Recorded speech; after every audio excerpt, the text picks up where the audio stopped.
Bom, então vamos lá. Eu vou falar a princípio como a banca corrige genericamente, depois eu vou entrar em cada critério avaliativo. Tá? Primeiro, você já sabe que a redação é dividida em introdução, desenvolvimento e conclusão. Né? Então, a introdução é o momento que você vai apenas apresentar a tese. Então, se você trouxer mais elementos do que a tese na introdução, você começa perdendo pontos.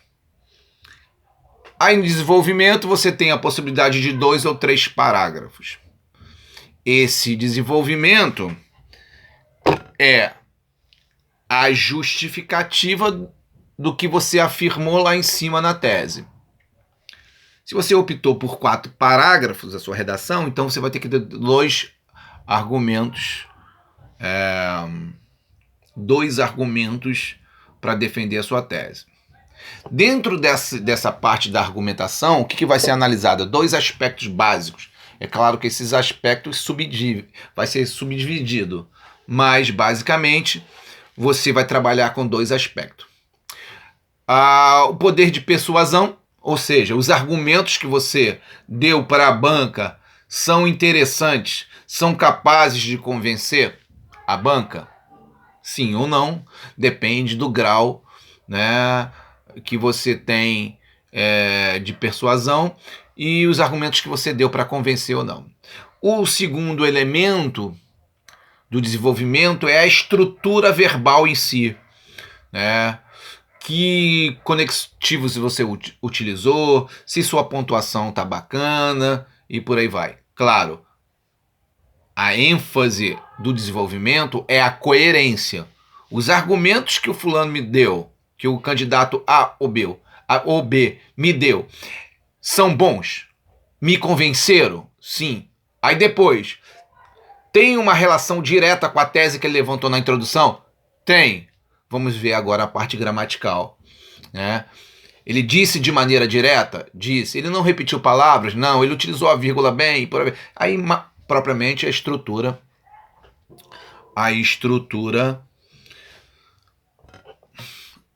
dissertativa. E aí vamos para a conclusão. A conclusão é o momento de intervenção. É o momento que você vai estabelecer uma possível saída para o problema. Você vai apresentar, é claro, você vai ter que estabelecer o agente, né, que vai, de certa forma, trazer benefícios para a resolução desses problemas, que pode ser o governo federal, estadual, o Ministério Público, seja o que for. Né? E, nesse momento, você não pode mais trazer novidades. É apenas argumentar. Apenas trazer a solução para o problema. Bancas militares exigem, quase todas elas, um título, o que, por exemplo, no Enem é facultativo.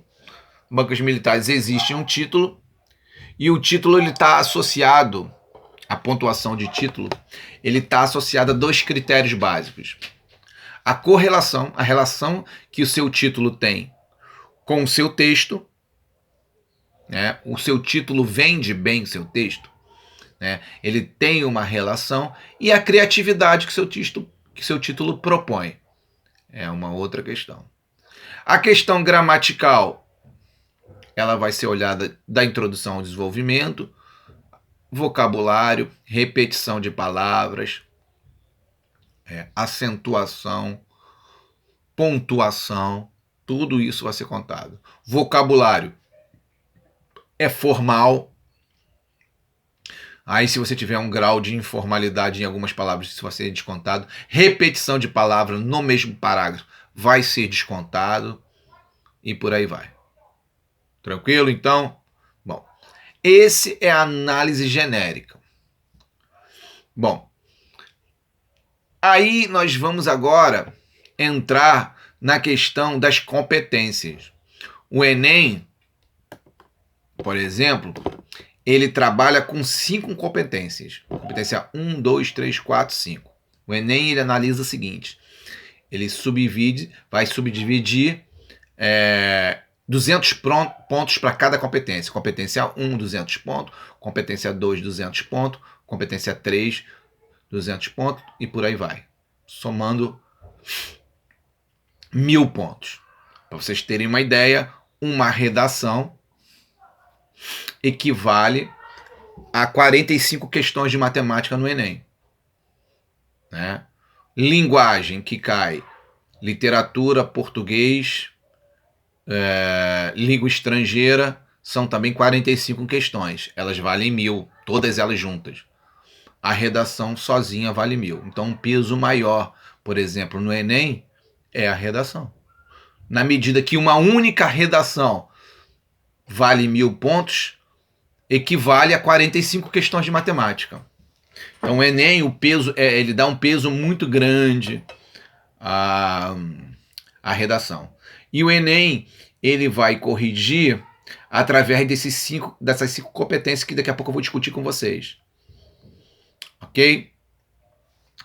De uma certa forma, as bancas militares, eles vão analisar um pouco em cima das competências, mas eles vão usar um outro nome para isso. Mas, na verdade, o que uma redação dissertativa tem como estrutura básica, tanto faz para o Enem ou tanto faz para as bancas militares. Dependendo da banca, eles são mais exigentes, dependendo da banca, seja a banca A, B, C, né? Mas, basicamente, a estrutura dissertativa é a mesma. Onde você tem que ter uma coesão. O que é coesão? Entre o primeiro parágrafo e o último, eles têm que estar conectados, bem conectados. Se sua gramática ela está dentro do padrão culto, tudo isso exige, não interessa o concurso público militar, se é a escola naval, ou a ESA, ou é o Enem, tem que estar dentro do padrão culto, respeitando a regência, respeitando a concordância, respeitando a pontuação, a acentuação, dentro do padrão culto. Ok? Por exemplo, a intervenção, ela tem que ter em qualquer, independente da banca. Por enquanto estou falando de coisas genéricas, depois eu vou pontuar cada coisa. Eu vou entrar em cada elemento. Ok? E aí nós vamos entendendo mais ou menos como a banca funciona. Ok? Agora eu vou entrar em cada uma delas. Vou falar um pouquinho sobre as competências. As bancas militares vão chamar isso de outra coisa, mas no fundo, eles também vão passar por uma análise parecida com essa. Competência número 1, vamos falar um pouquinho. Vou botar aqui no chat.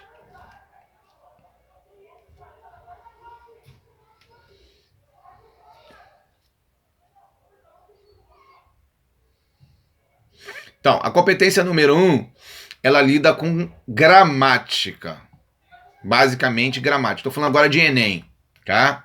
Embora as bancas vão chamar isso de outro nome, mas é claro que dentro do manual de correção, cada banca tem seu manual de correção. Vão dar um valor maior ou menor para a parte gramatical, mas eles vão sempre dar ênfase para isso. No Enem, ele vale 200. Pode ser que numa outra banca ela tem um valor um pouquinho maior ou um pouquinho menor, depende da banca. Há pequenas variações, tá? Mas no Enem vale 200. Então, o que ele vai analisar? A competência número 1. A competência número 1 dentro do Enem, ela vai avaliar a capacidade que o candidato tem, o domínio que o candidato tem da norma culta, que é uma forma de mapear se esse candidato teve uma boa formação escolar, né? Se ele aprendeu dentro de todas as variantes linguísticas, se ele aprendeu gramática de fato. As bancas militares dão muito valor a isso. Muito. Talvez até mais que o Enem. Tá? Então, a questão gramatical como um todo, e aí eu vou pegar da pontuação à regência, da acentuação à concordância, padrão culto da gramática. A língua ela apresenta inúmeras variantes e esse é o padrão culto. No Enem, ele chama competência número 1, que vai analisar essa questão, ok? Então, o candidato deve ter conhecimento das principais ferramentas da língua, tá? E a norma que elas pressupõem, tá bom? Então, vai ser regência, ortografia, concordância, semântica e por aí vai. Essa é a competência número 1 e vale 200 pontos. Até aí, tudo bem? João, Rafael, Diego, estão entendendo até aí, tudo bem? Estou falando um pouquinho genericamente e de maneira mais particular como vocês serão avaliados, para vocês saberem que vocês serão avaliados. Por exemplo, vou falar aqui uma diferença entre banca militar e Enem. O título. O título no Enem ele é facultativo, eu coloco se eu quiser. Nas bancas militares, o título, em todas elas, é obrigatório, ou quase todas elas. Pode ser que um ano ou outro mude, aí tem que dar uma olhada no edital. Mas normalmente exige título. Entende? Mas a questão do padrão culto é a mesma coisa. Pode ser que uma banca ou outra pontue um pouquinho mais ou um pouquinho menos a questão da norma culta. Mas geralmente as bancas militares, todas elas, dão uma ênfase muito grande no padrão culto. Agora, tomar cuidado, o padrão culto não é um padrão erudito, não. Usar palavras que ninguém conhece, muito pelo contrário. A sua redação tem que ter clareza. O que você disser tem que dizer de maneira bem clara. Agora, o vocabulário é um vocabulário que não é o erudito, mas não pode ser um vocabulário informal. Tão muito menos a gramática informal. Bacana? Tranquilo. Estou dando uma breve resumida. Agora vamos para a competência número 2. A redação ela é corrigida com base em 5 competências. Deixa eu trazer aqui para vocês irem me acompanhar. Vocês vão me acompanhando.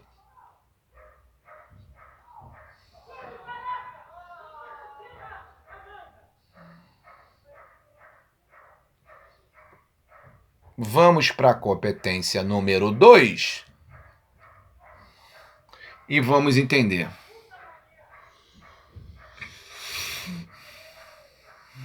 É a capacidade, bancas militares também dão ênfase nisso, que você tem de aplicar conceitos de diversas áreas.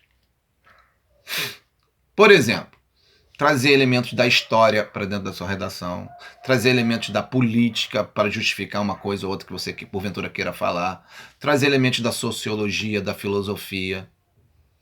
Entende? É claro, é a capacidade do candidato A ou B correlacionar o seu tema, a sua tese, com ferramentas culturais. Na verdade, o que a banca quer, tanto a militar quanto a do Enem, no fundo, é mapear o repertório cultural daquele candidato. Por quê? Porque quando ele entrar, por exemplo, vamos citar um caso do Enem, ele vai fazer medicina, ele vai fazer direito, ou na carreira militar ele vai ser piloto, ou ele vai entrar para a ESA, seja o que for, ou ele vai entrar para IPCAR, o que pressupõe que esse candidato ele tem que ter uma bagagem cultural, porque ele vai, E aí, a competência número 2, ele vai mapear, conforme você vai utilizar elementos da história, da filosofia, da sociologia, da política e por aí vai, ele vai mapear o grau de cultura que eu tenho. Vai aparecer. E aí vale 200 pontos. Quanto mais eu estabelecer relações entre o meu tema, com elementos da história, com elementos da sociologia, da antropologia, da política, seja o que for, maior será a pontuação. No Enem ela vale 200, de 0 a 200. Ok? É claro que essas ideias e essas informações externas que você vai trazer da história, ou seja, da onde for, elas têm que estar em profundo diálogo com o seu tema e sua tese. Ok? Isso tem que aparecer de forma clara e precisa. Então, a competência número 2, ela também aparece nas bancas militares. E elas são muito bem vistas. Se eu vou falar sobre racismo, por exemplo, vou dar um exemplo para vocês. Se eu vou falar mais ou menos sobre racismo e eu trago a questão histórica da escravidão associada ao racismo, dizendo, por exemplo, que das Américas, o Brasil foi que a escravidão durou mais tempos e isso gerou resquícios, mazelas para o nosso racismo. Isso tem uma relação, já que a escravidão no Brasil durou quase 400 anos, não durou esse período não durou em nenhum lugar das Américas. E aí, se eu trago esse elemento histórico, ele é muito bem visto, independente de ser uma banca militar ou no Enem. Ele se chama competência 2. Eu trouxe um elemento, eu fiz uma analogia histórica entre o racismo de hoje em dia e a correlação que existe entre o racismo de hoje em dia e os quase 4 séculos de escravidão que houve no Brasil. Portanto, esses quase 4 séculos trouxeram, né, mazelas para o tempo atual, ainda tem resquícios disso. É claro que a banca vai analisar isso com muito bons olhos, sabendo que o candidato que fez essa analogia e essa relação histórica, ele tem um repertório cultural bacana. Então, ele é um cara provavelmente é um cara mais preparado tanto para uma carreira militar quanto para uma carreira acadêmica no Enem, seja medicina, seja engenharia, seja direito, seja sociologia, seja comunicação. Ele é um cara mais preparado, porque independente de eu fazer uma faculdade de engenharia, por exemplo, ou uma carreira dentro da IPCAR, eu vou ter que ler muito, eu vou ter que ser uma pessoa culta. Eu tenho que estar, vamos dizer, habilitado, acostumado com leituras, porque a minha carreira vai exigir isso de mim. Então também é uma forma de as bancas fazerem uma peneira, né? Para ver se o candidato A ou B ele tem condições de. Ficou claro Ficou claro até a competência 2? Está claro para vocês? Sim ou não? Sim? Fala, João. Ficou claro, João? Fala aí, João. Ficou claro? Ficou. Daniel, ficou claro? Então, primeiramente, eu estou falando sobre avaliações. Sobre... vocês têm que entender como vocês serão avaliados. Porque é de fundamental importância que vocês tragam essa malícia. Por exemplo, uma outra coisa que eu vou falar além das bancas. Veja bem, tomar muito cuidado com a letra de vocês. Eu não estou vendo agora a letra de vocês, infelizmente. Né? A não ser agora na devolutiva. Veja bem, o cara que vai corrigir a redação de vocês, o professor, ele vai corrigir a de vocês e mais 200. Já te falei que ele não vai ler 2 vezes a redação de vocês. Senão teria que ler 400. Ele não tem tempo para isso. Tome cuidado com a letra. Se a letra criar alguma dificuldade, isso pode danificar ou prejudicar a sua nota final. Porque ele vai ter que ler 1, 2 vezes e já vai criar uma antipatia. Então tomem cuidado com a letra. Então a redação dissertativa, em todos os aspectos do problema, do aspecto estético ao aspecto argumentativo, ele deve ter clareza. Eu devo buscar quando eu afirmo uma coisa, eu lanço um argumento, eu tenho que pensar antes, isso é claro? A pessoa vai entender o que eu quero dizer? Porque se gerar dúvida em mim, vai gerar dúvida na banca. Eu estou entendendo perfeitamente a minha letra, todos poderiam entender a minha letra. Devo ter cuidado com isso. Vou trazer agora a competência número 3.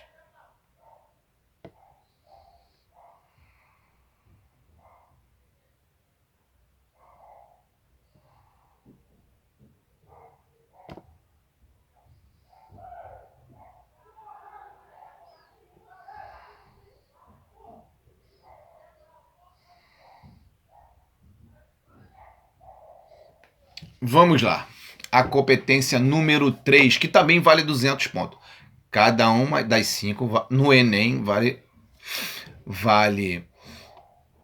200 pontos. Nas bancas vão oscilando um pouquinho a mais ou outro para cada segmento. Então vamos lá. Competência 3, desculpa. Selecionar, relacionar, organizar e interpretar as informações, fatos e opiniões em defesa de um ponto de vista. Então, é basicamente a clareza que você vai trazer esses elementos. Então vamos lá. Vamos traduzir isso. Vamos traduzir. Deixa eu botar aqui o negócio aqui. Deixa eu botar aqui. Bom, você tem enxertos de texto, né? Que vão ser subsídios sobre o tema que a banca vai oferecer, e dentro desse texto, que seria uma espécie de apêndice, vocês vão elaborar uma tese. Bom, e vocês têm uma tese no qual vocês vão tentar provar para a banca que faz sentido a tese de vocês. Como vocês vão organizar isso? Como vocês vão interpretar as informações que vocês vão trazendo, né? Como vocês vão defender os seus pontos de vista. Essa é a competência 5. Ou seja, na verdade, são os elementos de coerência que o seu texto tem. O texto do fulano, ele é coerente? Ele é bem organizado? Tem uma sequência de começo, meio e fim? Ele relaciona as informações que ele está trazendo, que ele está nos apresentando de maneira clara?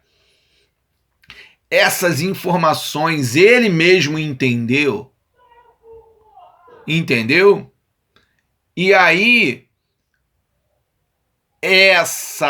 todos esses elementos, eles passam por um processo de coerência, né? Se fazem sentido ou não as informações e os argumentos que você está apresentando para a banca. Isso vale 200 também, dentro do Enem. Ok? O que você vai ser avaliado? Se seus argumentos são sólidos. Se eles são concretos para defender o ponto de vista que você tem. É claro que para defender um ponto de vista, eu tenho que organizar as minhas ideias. E essa organização de ideias de começo, meio e fim, ele vai ter um grau maior de organização ou menor, que vai de 0 a 200. Os argumentos que eu estou lançando vai ter vamos dizer assim, vão ser mais convincentes ou não, que vai de 0 a 200. Então, basicamente, é isso. A competência 3, que vale também 200. Uma banca militar, isso pode valer um pouquinho mais ou um pouquinho menos. Tá bom? Vou trazer agora a competência 4. Vou trazer aqui, ó, que já está digitado aqui, fica mais fácil do que eu digitar.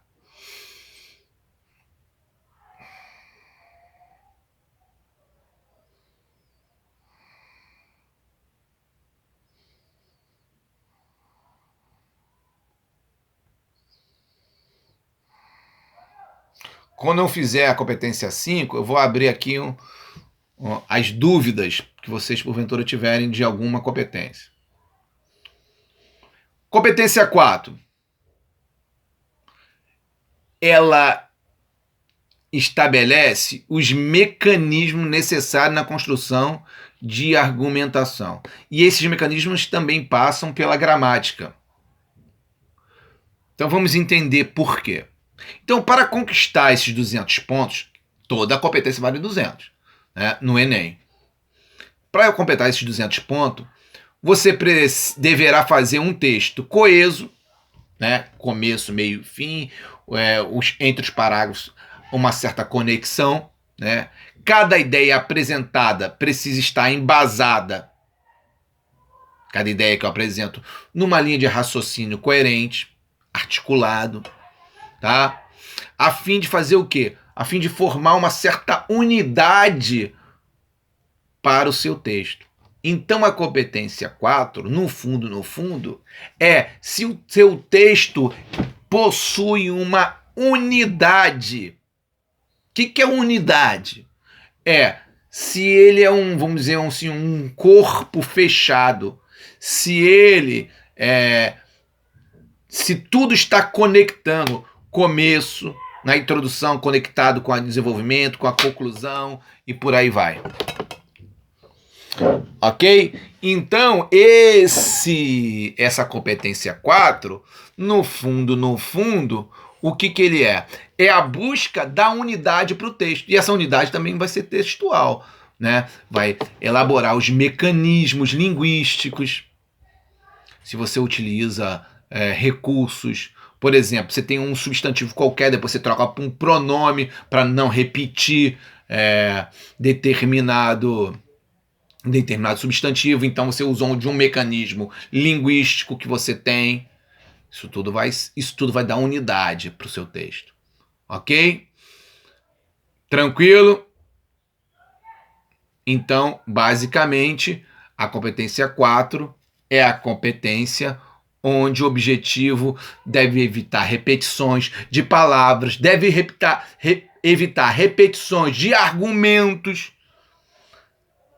O argumento 1 e o argumento 2 não podem ser subtemas. Você tem um argumento sólido A e tem que ter um argumento sólido B, se você optar por 2 argumentos. Né? Se você vai ficar enchendo linguiça, querendo enrolar a banca, ela vai perceber.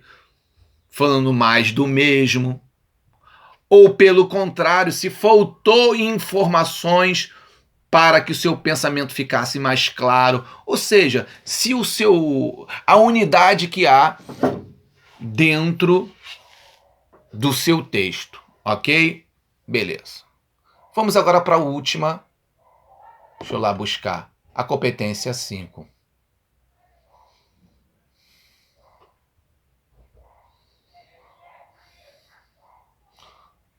Tudo isso vocês têm já no material que eu mandei para vocês.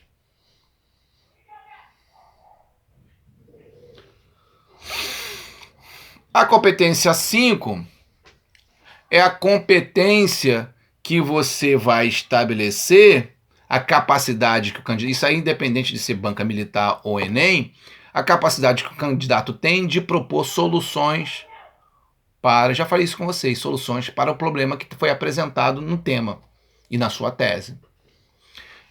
Vocês é o que nós chamamos de intervenção, onde você vai mapear, vai apontar um agente para solucionar aquele problema, ou agentes, né? E você vai propor, através do agente, uma ação, né, com um determinado intuito. Essa ação, ela estabelece, né, um intuito.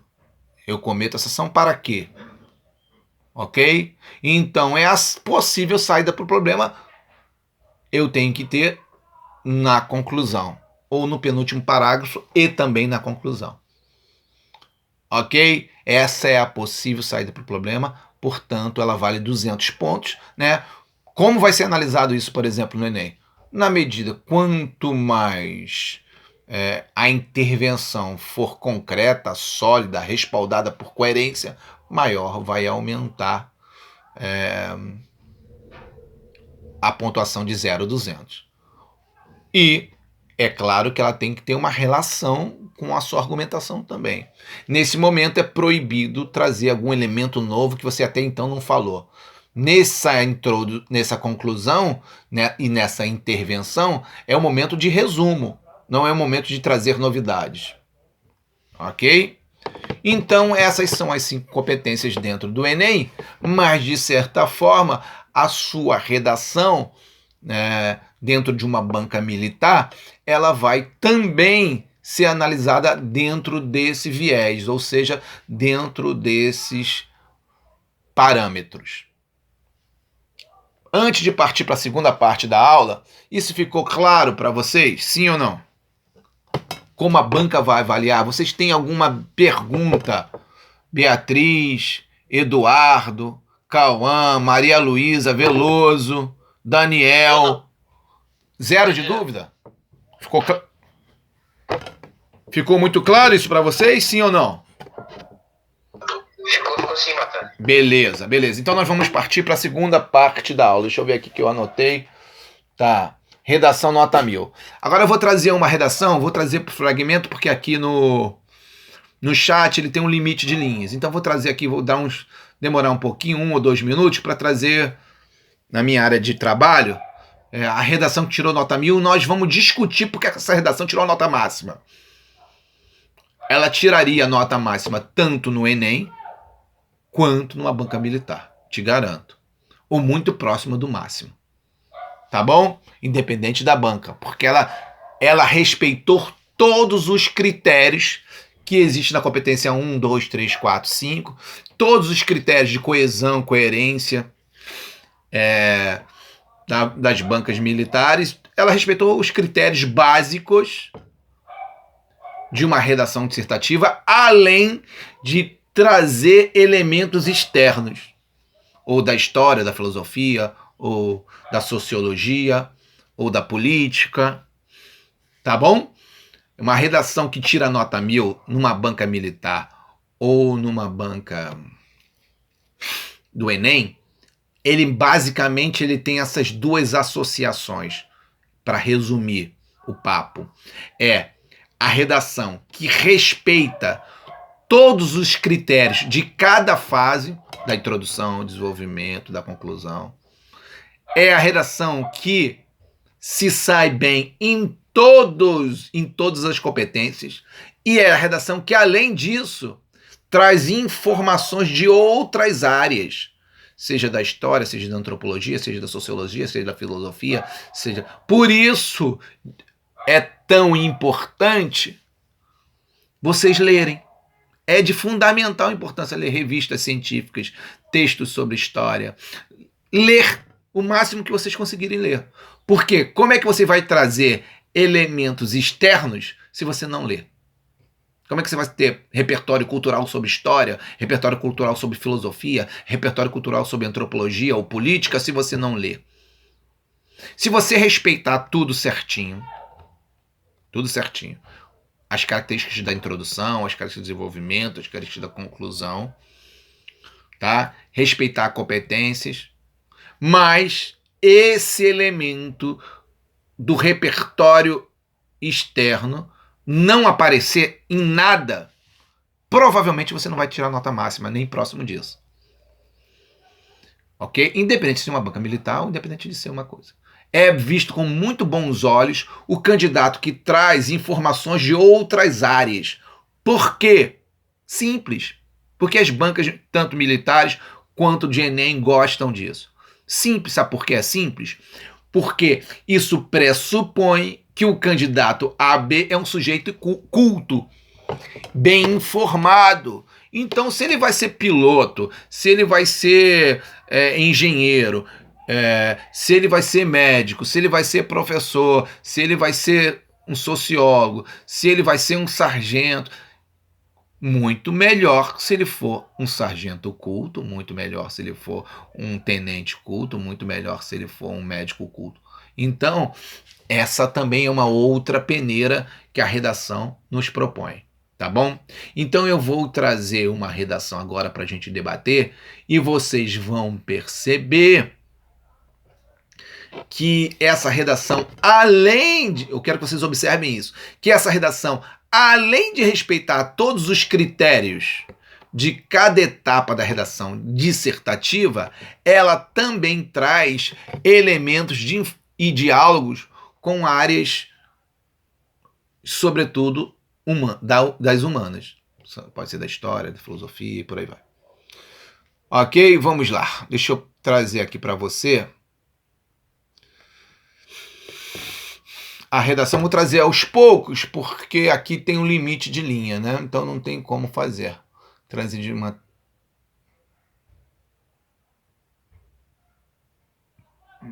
Não vou trazer a redação toda, porque também não...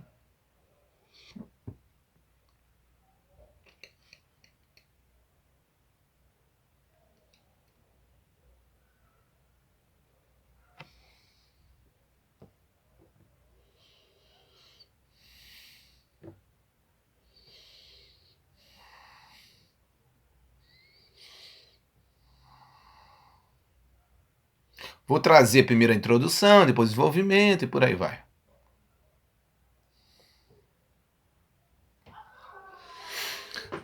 Vou trazer só fragmentos da redação, porque não dá para trazer ela toda, porque ela é longa. Vocês têm ela toda no material de vocês, ok? Ela tá no material. O tema, eu esqueci de botar lá, depois vocês coloquem. O tema da segunda, eu peguei a segunda redação. É cidadania. O papel da cidadania. Então, o tema era o papel, a banca propôs o tema, o papel da cidadania, e essa aluna, ela desenvolveu uma tese para ela sobre o papel da cidadania. Tá bom? Então vamos lá, vamos ler alguns fragmentos do texto dela e vamos entender por que é que ela tirou nota 1000. Então vamos, acompanhe. No Brasil, ela tinha um título, mas eu não botei aqui não, tá? Eu não lembro, tenho que depois pesquisar o título dela. No Brasil, né, uma biografia, as historiadoras Lia Schwartz e Heloísa Stalin apontam ao leitor as idiosincrasias da sociedade brasileira. Dentre elas, ela já trouxe uma informação já no começo, né, sobre uma história, sobre a história da cidadania no Brasil. Tá? Aponta ao leitor, dentre elas, destaca-se a difícil e tortuosa construção da cidadania. Ok?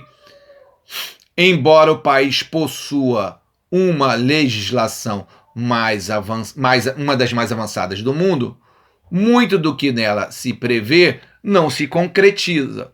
Tal fato é evidenciado no âmbito da democratização do acesso ao cinema. Aí ela vai, né, tendo em vista que, apesar dos brasileiros possuem um acesso à cultura com direito constitucional e por aí vai. Pera, deixa eu pegar outra parte para vocês entenderem a raciocínio dela.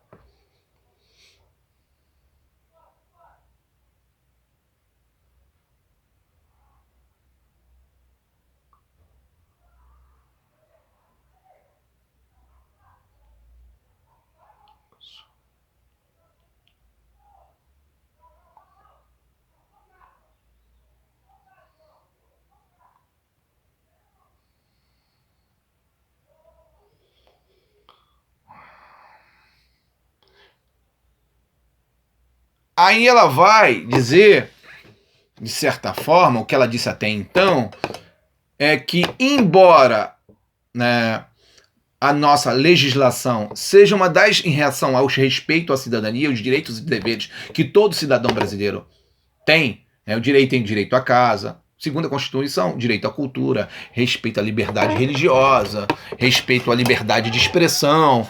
E nós temos uma lei muito interessante sobre isso, sobre todos esses aspectos. Todo brasileiro tem direito à moradia, todo brasileiro tem direito à educação, saúde, todo brasileiro tem direito à liberdade de expressão, liberdade religiosa. Isso está tudo na Constituinte. A legislação é muito clara e muito madura no Brasil. Não se trata de uma questão de lei, se trata de outras questões que ela vai discutir daqui a pouco. Então, tal fato é evidenciado no âmbito da democratização do acesso ao cinema. Ele vai falando sobre acesso ao cinema, tendo em vista que, apesar dos brasileiros possuírem acesso à cultura como direito constitucional, a ineficácia do Estado associada a uma cultura de aceitação por parte dos brasileiros faz com que a cidadania não seja gozada por todos de maneira plena. Por lei, todos têm direito à cultura. Todos têm acesso, porque paira o campo financeiro. Todos têm direito à liberdade de expressão, por lei. De fato, isso acontece. Todos têm direito à liberdade religiosa. De fato, isso acontece. Está em lei, mas de fato isso acontece. Entende? Uma coisa, segundo a teoria dela, já está ficando muito clara, que é, embora nós tenhamos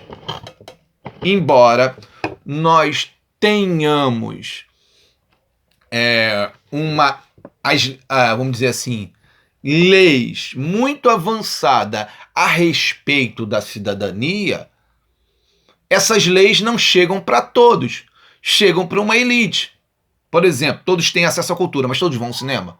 Pra gente é muito fácil o cinema, pra mim, pra vocês. Eu posso levar meus filhos a hora que eu quiser ao cinema. E os pais de vocês também. Mas você acha que o pai que ganha salário mínimo, ele pode levar os seus filhos ao cinema toda hora? Ou ter um bom acesso à cultura? Se ele ganha R$900 por mês, onde 80% da população, de cada 10 brasileiros, 8 ganham R$900 por mês. O dinheiro líquido é 1.040, mas líquido vem 900 e pouco. Ele tem que sustentar, por exemplo, ele tem 2 filhos, mais uma esposa, e sustentar todo mundo com R$900. Embora, o que ela está dizendo, nas leis ele tem direito ao acesso à cultura.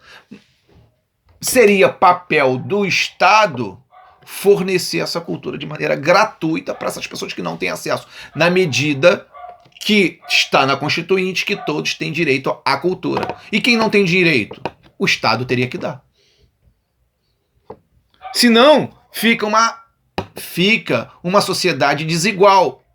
Isso aí para além do texto, né? Se meu filho tem, se vocês têm acesso à cultura, um filho de uma pessoa que não tem acesso à cultura, na hora que for prestar um Enem ou um concurso público, eles vão ter altas deficiências na hora de argumentar, na hora de trazer aquele repertório externo. Entende? Então ela vai dizer, tal fato vai evidenciar, né, que não há, embora haja leis, não há democratização na prática dessas leis. Porque na democratização dessas leis, o país teria que ser mais justo financeiramente, ou o governo teria que arrumar uma estratégia para fornecer, por exemplo, elementos de cidadania para todos. É isso que ela está dizendo. Na verdade, a tese dela está dizendo, olha, uma coisa são as leis, outra coisa é a prática das leis. No Brasil, não funciona, porque ela diz de maneira muito clara a incompetência do governo em relação a isso. Ela aponta o agente que é culpado aí. Não são as leis. Porque leis nós temos. É a mesma coisa se eu quiser fazer uma ponte com racismo. Né? O racismo é um crime inafiançável. Não é isso? Nós já discutimos isso. É um crime inafiançável. Então as leis no Brasil são boas referente a isso. O cara vai pegar 3 anos de cadeia, 2 anos de cadeia, não pode pagar fiança, isso é ótimo. Se ele for racista. Ótimo. Mas quantos racistas vão ser presos? Isso na prática não se dá. A questão não é só de leis. A questão é de maturidade de uma sociedade que nós ainda não temos. Não sei se vocês sabem, o Brasil é um dos países que menos lê no mundo. Então, como um país pode ter cidadania se ora ele nem lê? Vocês sabem que um americano, não sei se vocês sabem disso, em média um americano gasta 30% de sua mesada, um adolescente americano, ele gasta 30% de sua mesada em livros. Ou seja, a cada $100 que um americano recebe de mesada até os 15 anos dos seus pais, a cada $100, $30 ele consome livros. E a média é de 6, dependendo do estado, de 6 a 8 livros por ano um americano lê. De 6 a 8 livros por ano um americano lê. Sabe qual é a média de leitura no Brasil? Um livro por ano. Não estou falando de vocês, estou falando da média. Não é à toa que eles são o topo. Eles são o topo porque tem mais cultura. E tendo mais cultura, desenvolve mais ciência, vendem ciência para os países que não desenvolvem, e por aí vai. Então tudo está relacionado à cultura. O país que lê muito forma mais cientistas, forma mais filósofos, forma mais pensadores, produzem mais tecnologia e vende para os países essa tecnologia para os países que não produzem. Um país que lê em média um livro por ano vai estar durante muito tempo consumindo tecnologia que os outros produzem. E aí fica mais caro, porque são eles que produzem, eu tenho que pagar o preço que eles querem. Se eu fosse o produtor dessa tecnologia, ela seria mais barata, teoricamente. Tá entendendo? Então vamos continuar na redação dela.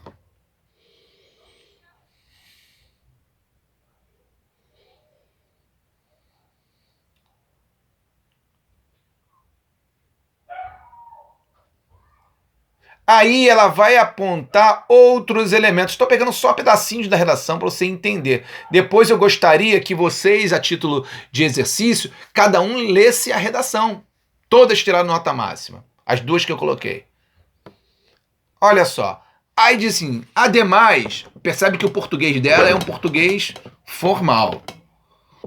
Ela usou a conjunção ademais, mas poderia ser portanto, entretanto, contudo.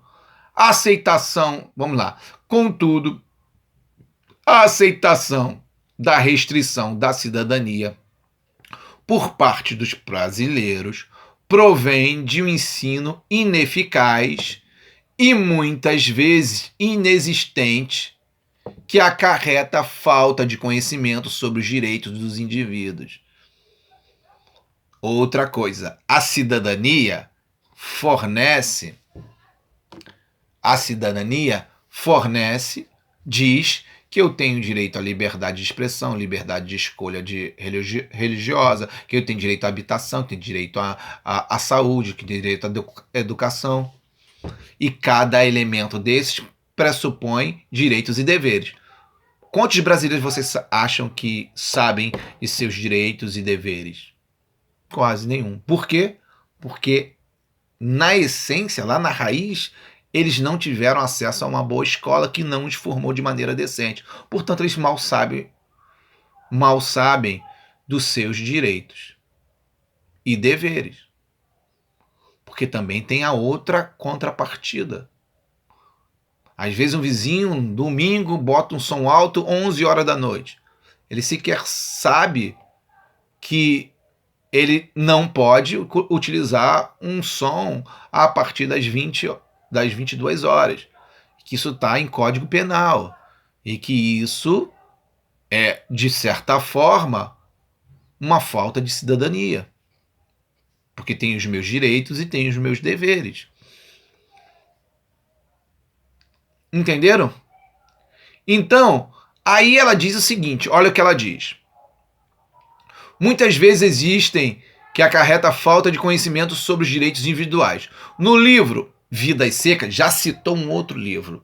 Vidas Secas é um livro do Graciliano Ramos que mostra a ausência total de cidadania de um povo.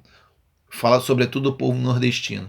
No qual nenhum desses direitos que a Constituinte nos afirma termos, esse direito de moradia, cidadania, de educação, de saúde, por aí vai, eles não têm nenhum direito. Sequer sabe que tem esse direito no livro Vidas Secas. A vida dessas pessoas, o título é Vida Seca, porque as pessoas têm a vida seca. Seca de direitos, seca de deveres, seca de felicidade, seca de tudo. Seca aí não é só a ausência de chuva, mas a vida é muito pobre na sua essência. Não só na questão financeira, mas na questão cultural e por aí vai. Então ela tem um repertório. Ela já citou 2 livros que têm uma relação com o tema. Porque Vida Seca, os personagens todos são desprovidos de cidadania. É um livro chamado Vida, é um livro muito famoso de um autor chamado Graciliano Ramos, um dos maiores autores do Brasil. Tá bom? E esse livro ele relata a ausência de cidadania de um povo nordestino. Poxa, ela coube como uma luva para a tese dela. Então ela tinha um repertório cultural que ela trouxe de fora para embasamento de sua tese.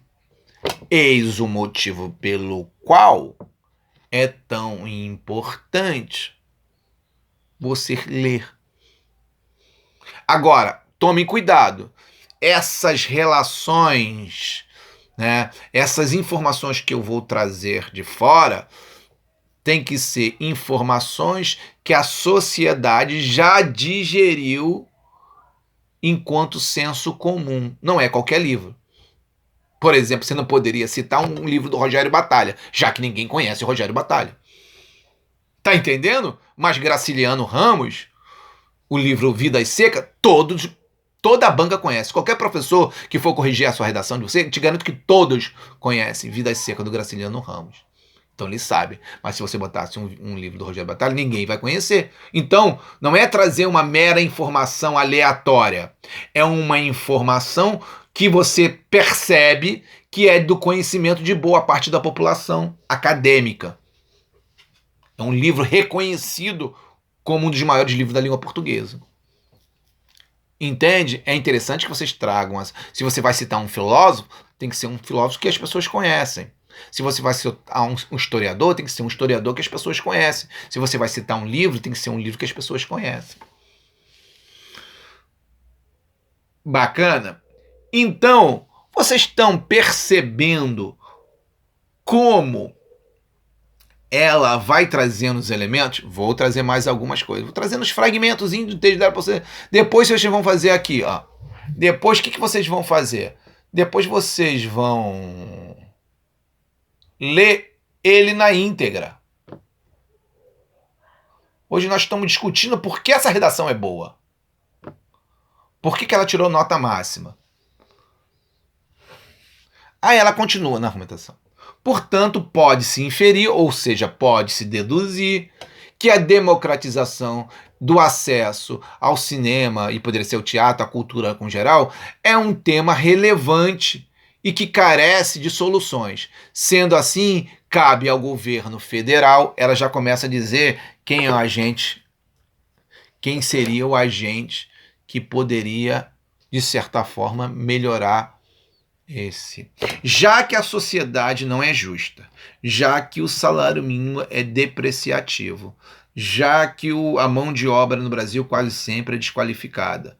Então, para que o processo e o projeto de cidadania no Brasil ele evolua, não só na questão da lei, mas na prática, o governo tem que intervir. Por exemplo, o governo teria que dar melhores escolas para que as pessoas sequer aprendam o que é cidadania, quais são seus direitos e deveres perante a sociedade. Entende? Teria que dar mais acesso à cultura. Ah, ler é muito bom, mas quem tem dinheiro para livro? Eu tenho, vocês têm. Mas você acha que o cara que ganha R$900 ele tem direito para comprar todo mês um livro para o seu filho? Claro que não. Claro que não. Livro é caro. Pra gente, R$50 pode não ser caro. R$100. Mas para muita gente, ou ele come, ou ele compra livro. Então, o governo tem que, de uma certa forma, fornecer livros para uma parte da população que não tem acesso a livros. Senão, ele nunca vai ser cidadão. Vai ser só na lei. Você é cidadão. Cidadão como? Se ele não consegue ele não consegue consumir cultura, portanto, tem um repertório cultural vazio. Cidadão como? Se ele não tem uma escola digna e, portanto, a formação dele é precária. Como ele vai ser cidadão?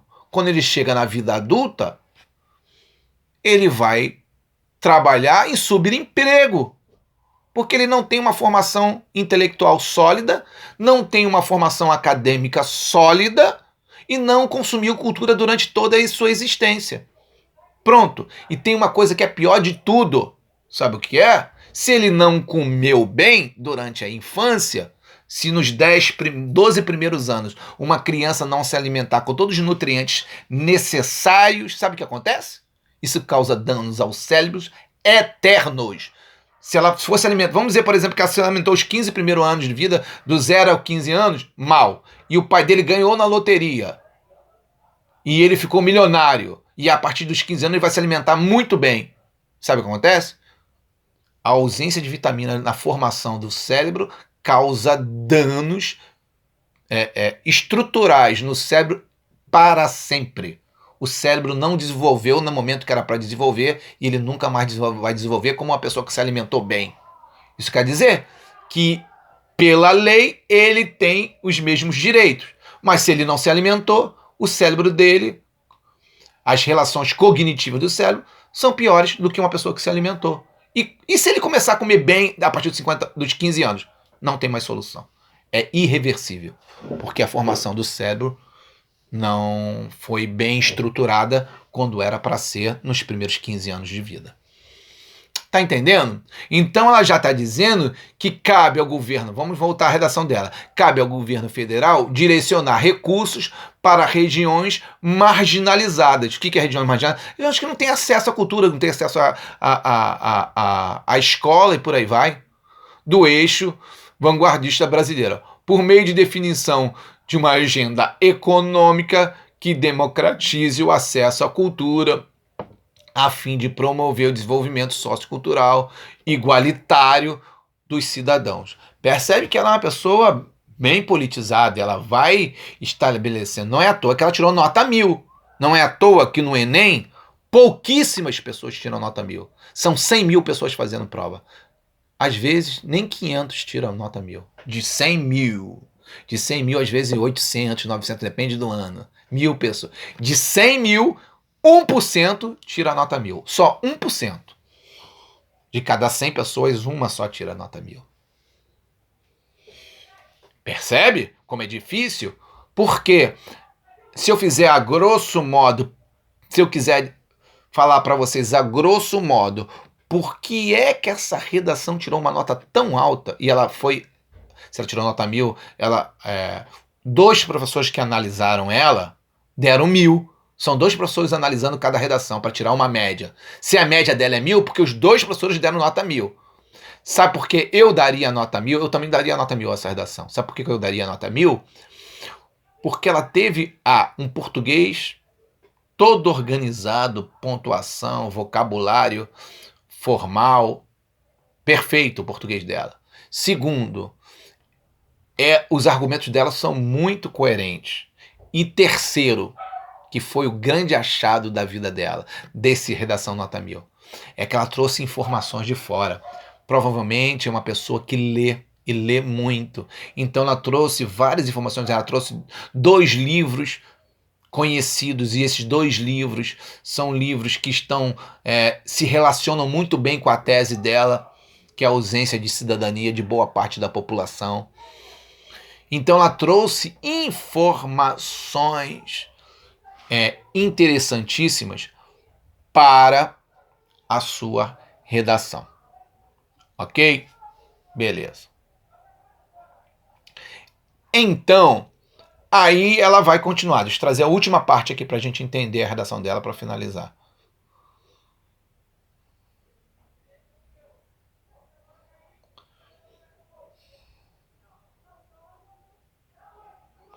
Agora vamos lá na conclusão dela. Vamos ver um pouquinho a conclusão dela. Vou trazer só um pedacinho da conclusão dela. Aí a conclusão dela. Ela diz que cabe ao Ministério da Educação promover palestras em associação com indústrias cinematográficas, bem como incentiva a produção de curta-metragens, no intuito de conscientizar os brasileiros sobre os direitos do acesso à cultura e sobre o papel do cinema na emancipação individual. Ela diz que o cinema tem um papel importante para trazer informações para essas pessoas, né? Fazer curtas-metragens que mostram os direitos civis das pessoas, os direitos de cidadania que ela deve ter. Ela acha que é o papel do cinema, o papel da cultura, do Ministério da Educação e o papel do governo.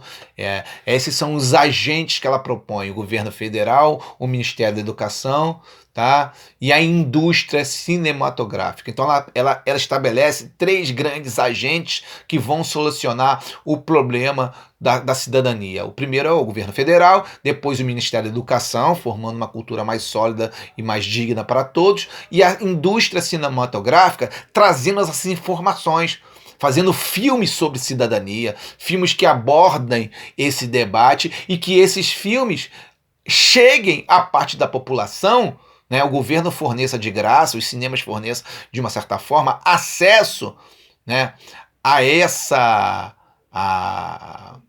essas pessoas que não têm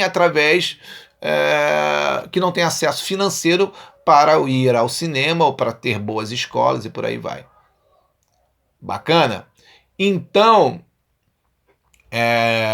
nós já percebemos que ela estabelece 3 agentes e ela finaliza. Para que aí ela termina, facilita, e os fabianos se tornarão de fato cidadãos plenos. Novamente ela traz. Sabe quem são os fabianos? Fabiano é o pai da família do livro lá que ela cita, Vidas Secas, do Graciliano Ramos. É uma pessoa, todo professor de português tem que saber isso, todo professor de redação sabe, leu esse livro na academia, então ela cita um nome que todo professor sabe. Fabiano é alguém repleto, cheio de rupturas, cheio de problemas na sua formação acadêmica. Nunca estudou, é um analfabeto, não sabe ler, não sabe escrever, não sabe sobre seus direitos, e vive como um bicho por isso. Já que ele não sabe ler, já que ele não sabe escrever, já que ele não sabe de direito nenhum, já que ele é completamente analfabeto, o livro mostra que ele é quase um bicho. O livro vai tentar associar a proximidade entre um indivíduo que tem 0 de cultura, que não sabe ler, não sabe escrever, não sabe seus direitos, e um animal e um cachorro. Não tem tanta diferença assim. Porque ele vive como tal, sobretudo no Nordeste. Esse livro foi escrito na década de 50. Sobretudo no Nordeste. Então, ela vai finalizar dizendo que para que os fabianos se tornem, fabianos então é o cara, né, o pai da família lá em Vidas Secas, para que o fabiano se torne uma pessoa, um cidadão de fato, o governo tem que intervir, o Ministério da Educação tem que intervir, a indústria cinematográfica tem que cuidar dessa gente que não... Entenderam o pulo do gato? Por que eu trouxe essa redação para vocês? Para mostrar o pulo do gato. Estou mostrando como alguém consegue nota máxima no Enem ou numa banca militar, respeitando todos os critérios de cada etapa da redação dissertativa, além de, isso é fundamental para tirar nota máxima, trazer elementos culturais, ou de história, ou de sociologia, ou de literatura. No caso dela, ela trouxe de literatura, ou de política, trazendo informações para mostrar que o candidato A, B ou C é alguém com um repertório cultural sólido. Bacana? E aí? Alguma dúvida? Vamos começar a outra etapa. Não vamos concretizar isso. Lembra, esse é o módulo 4. O módulo 4, ele vai ser dividido em 2 aulas. Cada módulo, esse módulo aqui continua na próxima aula. Ainda vamos falar das questões dos modelos e o exercício sobre esse modelo. Temos 2 coisas ainda a falar. Interpretação de texto, que é o último texto, tá? E os modelos. Eu trouxe vários tipos de modelo diferentes de introdução dissertativa. Ok? Então eu vou fazer o inverso agora. Nós vamos para o Kahoot, que vai falar sobre todas essas questões do Enem que nós discutimos até agora. Ok? Se sobrar um tempinho, terminou o Kahoot, sobrar um tempinho, eu começo falando sobre o modelo 1, modelo 2, modelo 3 da introdução dissertativa, novos modelos. Se não der, eu começo na aula que vem sobre os modelos dissertativos. Tá bacana, sim ou não? Sim, tá tranquilo. Sabe por quê? Porque de repente Mas vai o fazer igual Batalha, na tem última que pensar aula. naquele outro Kahoot, Batalha. Então, por isso, veja só, Cauã, se eu começar agora falando sobre os modelos de introdução, pode ser que também não termine esse Kahoot. Então vamos fazer o seguinte, vamos terminar os Kahoot. Vamos começar primeiro nesse de redação, ok? E depois nós vamos terminar aquele outro Kahoot. Se sobrar tempo, nós começamos os novos modelos de introdução dissertativa. Eu acho difícil dar tempo da gente. Também acho. Mas